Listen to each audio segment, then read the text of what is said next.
மார்க்ரீம் நான் ஆக்சுவலாக இந்த மார்க்ரீம் நான் இதுக்கு முன்னாடி சொல்லியிருக்கேன் ஃபீட்பேக். மார்க்ரீம்க்கு வந்ததே இந்த என்விரான்மெண்ட் பிடிச்சி தான் வந்தேன். ஃபர்ஸ்ட் நான் சொல்லிட்டு இருந்தேன் மார்க்ரீம் எல்லாம் சின்ன காலேஜ், நான் வரவே மாட்டேன் அப்படின்னு தான் சொன்னேன்.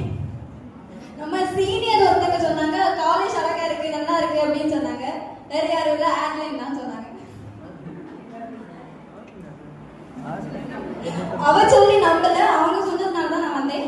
ஓகே, மார்க்ரீம்ல வந்தது ஆக்சுவலி நான் ரிக்ரெட் பண்ணல. Because I came many thing like communication and முக்கியமாக ஐ ஆம் ஹாப்பி ஃபார் ஹர். அவளோட கம்யூனிகேஷன் ரொம்ப இம்ப்ரூவ் ஆயிருக்கு அண்ட் என்னோடது தான். அண்ட் நிறைய மெல்பர்ன் சொன்னது மாதிரி தான் மற்ற காலேஜஸ்ல நிறைய ஃபீஸ் வாங்குறாங்க, but they are not giving, only academics மட்டும் தான் கொடுக்குறாங்க.